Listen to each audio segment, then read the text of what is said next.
శ్రీమతే నమః. ఏకాదశి ఉపవాసాలు ఉండమంటారు. నెలకి 2 ఏకాదశులు వస్తాయి. ఆ 2 ఏకాదశులు ఉపవాసం ఉండాలి. ఏకాదశి రోజు తినవలసినవి తినకూడనివి ఎలా ఉండాలి, ఎలా చేయకూడదు, ఇవన్నీ మన ఋషులు మనకి అందించారు. అలాగనే ఏదైనా వ్రతం చేసినా, ఏదైనా పూజ చేసినా ఆ వ్రతానికి సంబంధించి ప్రసాదం మనం ఏది సమర్పణ చేయాలి, వ్రతం చేసినప్పుడు కూడా మనం ఉపవాసం ఉండాలి, కొన్ని నియమాలు కూడా పెడుతూ ఉంటారు కదా. ఈ నియమాలన్నింటినీ ఏ పూజ చేసినా, ఏ వ్రతం చేసినా మనకి ఇష్టమైతే పాటిస్తాం. లేదు అంటే మూర్ఖత్వం, ఇవన్నీ పాటిస్తేనే భగవంతుడు మనల్ని అనుగ్రహిస్తాడని చెప్పి కొట్టి పాడేస్తాం. అంటే మనకి ఇష్టమైనవి మాత్రం మనం తీసుకుంటాం, మనకి ఇష్టం లేదు చేయకూడదు అని అనుకున్నాము అంటే మూర్ఖత్వంగా కొట్టి పాడేస్తాం. కానీ దీని వెనకాల అంత సైన్స్ ఉందో, మనం దీని వెనుక సైన్స్ ఉంది అని చెప్తే తప్ప అస్సలు నమ్మం మనం కదా.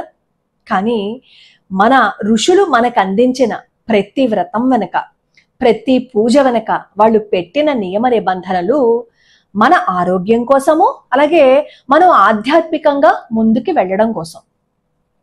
అసలు ఎంతమందికి తెలుసు పగలు పాలు తాగకూడదని? చిన్న పిల్లలు అంటే తల్లి దగ్గర పాలు తాగే పిల్లలు తప్ప కాస్త వయసు వచ్చేసిన వాళ్ళ దగ్గర నుంచి పెద్దవాళ్ళ వరకు అసలు పగలు పాలు తాగకూడదు అని ఆయుర్వేదం చెప్తోంది. అలాగే పెరుగు తినద్దు అని ఆయుర్వేదం చెప్తోంది. అలాగే ముఖ్యంగా రాత్రి అస్సలు పెరుగు తినద్దు, అది ఆరోగ్యానికి మంచిది కాదని ఆయుర్వేదం చెప్తోంది. కవ్వంతో చిలక్కొట్టిన మజ్జిగ మాత్రమే తాగమని చెప్తుంది, ఆ మజ్జిగను మాత్రమే వేసుకోమని కూడా చెప్తుంది. అలానే ఆవు పాలు తాగమని చెప్తుంది ఆయుర్వేదం. అన్నం తిన్న వెంటనే మంచినీళ్ళు తాగద్దు, అన్నం తింటున్న మధ్యలో కూడా ఎక్కువ మంచినీళ్ళు తాగద్దు, ఇంకా గొంతు పట్టేసి తప్పనిసరి పరిస్థితుల్లో తప్ప తాగకూడదు అని చెప్తుంది. అన్నం తినే ముందు కాళ్ళు కడుక్కోమని చెప్తుంది. అన్నం తిన్న తర్వాత పుక్కిలించి ఉమ్మేయాలి. అలాగే నిద్రపోవడానికి, కూర్చోడానికి, నుంచోడానికి, మంచినీళ్ళు తాగడానికి ప్రతి దానికి నియమాలు, నిబంధనలు మన ఆయుర్వేదం చెప్పింది, మన ఋషులు చెప్పారు. ఇవన్నీ మనకి చరక సంహిత, పతంజలి యోగ సూత్రాలు, ఇలాంటి ఎన్నో ఆయుర్వేద గ్రంథాలలో మనకి కనిపిస్తాయి. అవన్నీ మనం పాటించాము అని అనుకోండి, మన ఆరోగ్యం చాలా బాగుంటుంది. ఆహారం తిన్న వెంటనే తీపి పదార్థాలు తినకూడదు అంటారు. ఎందుకంటే అప్పుడు మనలో చక్కెర నిలవలు బాగా పెరిగిపోతాయి, షుగర్ వ్యాధి వచ్చే ఎక్కువగా అవకాశం ఉంటుంది కాబట్టి. ఇలా ఎన్నో చెప్పారు.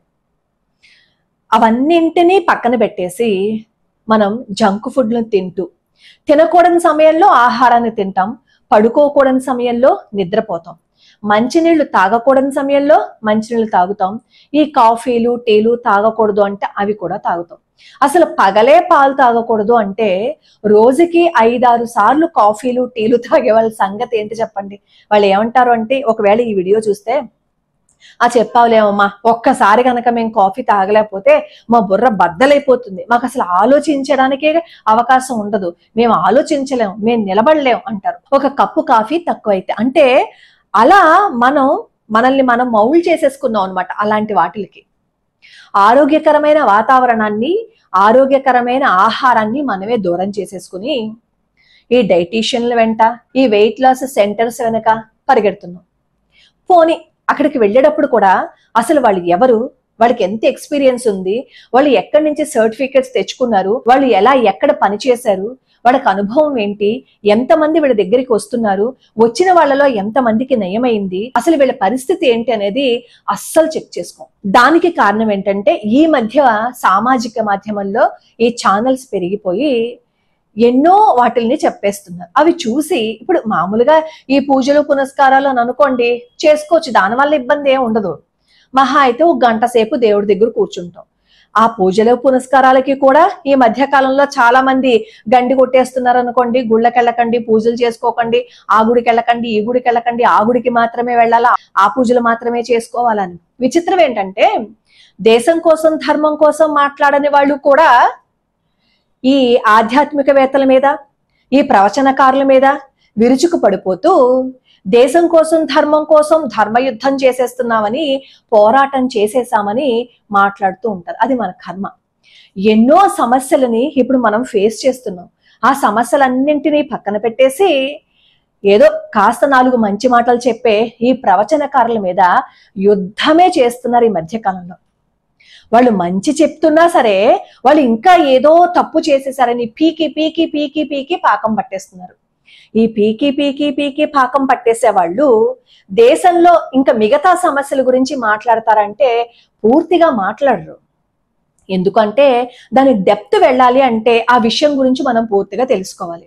ఈ ఆధ్యాత్మికవేత్తలను అనుకోండి, ఓ 2 తిట్లు తిరేస్తే సరిపోతుంది. అవి దానికి ప్రిపేర్ అవ్వాల్సిన అవసరం లేదు కదా. సరే, ఈ విషయం ఎందుకు గానీ ఇప్పుడు నేను ఈ వీడియో ఎందుకు చేస్తున్నాను అంటే, ఈ మధ్య మనం సామాజిక మాధ్యమంలో చూస్తున్నాం కదా, ఒక 5-6 రోజుల నుంచి బాగా ఒక డైటీషియన్ పేరు వినిపిస్తోంది, డాక్టర్ వినీలా అని. అయితే ఈ డాక్టర్ వినీలా గురించి మాట్లాడుతూ ఇంకొక ఆవిడ పూర్ణిమ గారు మాట్లాడుతూ, అసలు డాక్టర్ ఎలా అయింది? ఆవిడ ఇంటర్ వరకే చదివింది, బిఎస్సి చేశారా, ఎంఎస్సి చేశారా, అసలు 6 months లో పిహెచ్డి ఎలా వచ్చేసింది, డాక్టరేట్ ఎలా వచ్చేసింది అని చెప్పి మాట్లాడుతూ, అసలు ఈవిడ ఎక్కడ ఈ సర్టిఫికెట్ ని తెచ్చుకున్నారు, ఆ సర్టిఫికెట్స్ తెచ్చుకోవడం కూడా ఏవో కొన్ని యూనివర్సిటీస్ అవి చూపించారు, ఏవో టెక్సాస్ యూనివర్సిటీ అని ఒక 10 లిస్ట్ ఎంతో చూపించారు, 10 యూనివర్సిటీస్. ఆ యూనివర్సిటీస్ నుంచి ఈవిడ సర్టిఫికెట్ ఎలా తెచ్చుకున్నారు అనే విధానాన్ని ఆ పూర్ణిమ గారు చూపిస్తూ అన్నారనమాట. ఈవిడ కూడా వాళ్ళని అప్రోచ్ అయ్యారు, ఎందుకు, అసలు ఏంటి విషయం తెలుసుకోవడం కోసం. అలా తెలుసుకునే ఆ క్రమంలో ఆవిడ కొన్ని విషయాలను బయట పెట్టారు. ఆ యూనివర్సిటీస్ లిస్ట్ ఉంటుంది, ఒక్కొక్క యూనివర్సిటీ అంటే మనం సెలెక్ట్ చేసుకునే యూనివర్సిటీని బట్టి దానికి ఫీజు ఉంటుందన్నమాట. అంటే మనం పరీక్షలు రాయక్కర్లేదు, జర్నల్స్ ని ఏవి సబ్మిట్ చేయవలసిన అవసరం లేదు, ఏది అవసరం లేదు, కానీ డబ్బులు కడితే సర్టిఫికెట్ వచ్చేస్తుంది. అలా ఈవిడ కూడా వాళ్ళతో మాట్లాడుతున్నప్పుడు, మరి నాకేమో ఎలా వస్తుంది డిగ్రీ అని అడిగితే వాళ్ళు చెప్పారట, మీకెందుకు, మీరు 45,000 రూపీస్ కట్టండి, మీరు తొందరగా కడితే మంచిది, ఇప్పటికే ఆలస్యం అయిపోయింది అని. అప్పుడు ఆవిడ అడిగారు, మరి పేపర్స్ జర్నల్స్ ఎలా సబ్మిట్ చేయాలి, అవన్నీ మీకెందుకు, అవన్నీ మేము చూసుకుంటాం, ముందు మీరు ఫీజు కట్టేయండి అని చెప్పారట. ఆ విషయాలన్నీ కూడా సామాజిక మాధ్యమంలో ఆవిడ బయట పెట్టారు. ఇప్పుడు ఈ పూర్ణిమ గారు ఆ వినీల గారిని టార్గెట్ చేశారు అని కొంతమంది వాదన. ఎందుకంటే ఎవరికి వాళ్ళ ఫేవరెట్స్ ఉంటారు కాబట్టి ఎవరికి నచ్చిన వాళ్ళని వాళ్ళు పక్కకు తీసుకుంటారు, అది సహజమే.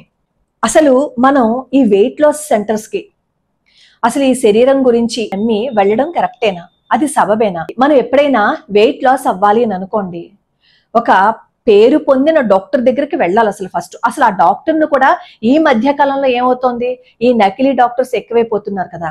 ఉత్తరప్రదేశ్ లో ఒక డాక్టర్, అతను అసలు డాక్టరే చదవలేదు, నకిలీ సర్టిఫికెట్స్ తో 15 సంవత్సరాల నుంచి గుండె ఆపరేషన్స్ చేసేస్తున్నట్ట.